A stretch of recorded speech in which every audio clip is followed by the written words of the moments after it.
Hello, this is Cindy Russell with Stamp by Stamp Creations. On my blog last week in my Tools of the Trade post, I shared with you the Stamparatus and described it to you, told you that it's definitely a must-have for any craft room.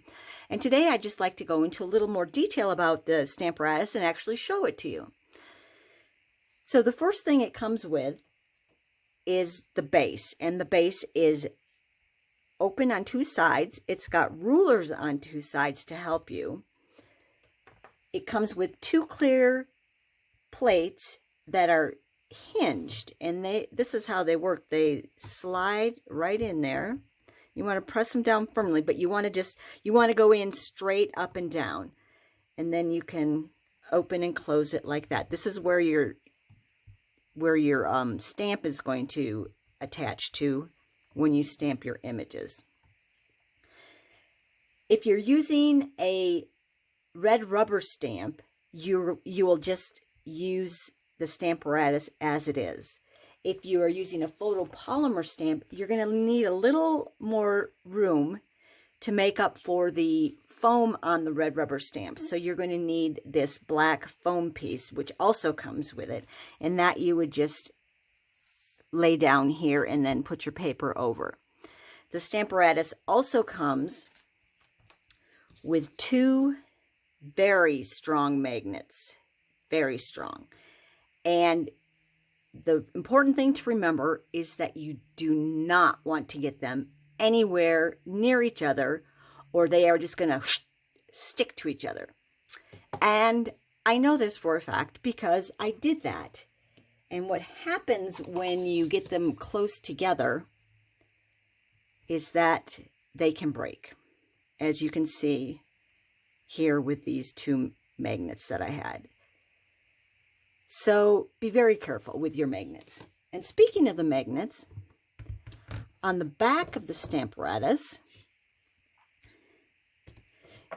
you'll find two little areas here where you can store your magnets. And they're magnetized also, so they're going to stick. So sometimes they're a little difficult to get off the back, but it can be done. Oh, that's right. I had this under here so that you wouldn't get the glare. So that's our Stamparatus. Now, there are some accessories that come with the Stamparatus also. Not come with it, but that you can purchase for it. You can get purchase a package of grid paper, small grid paper that fits perfectly in there. And that works nicely when you have this foam piece in, so you still have a grid like you do on the Stamparatus base. And the package of grid paper is $6.50. So it's not very expensive, and it lasts a long, long time. You can also purchase a gridded foam mat. So if you don't want to mess with the grid paper, you can get a foam mat that already has the grid on, and it's the same, works the same as the foam piece that does come with it, with the Stamparatus. So those are all the pieces and parts of your Stamparatus. It's an excellent tool.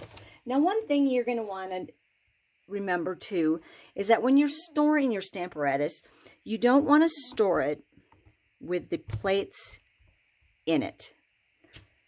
You want to take the plates off, and then you're going to store them separately. And I do it just like this. So I put the hinged piece on the opposite side of the hinges and store it like that, because you don't want them to bend or break. And speaking of the plates, what I like to do when I am stamping with my Stamparatus, you're going to put your stamp on here, and next week I'll do a video for you that actually shows you how to stamp with it.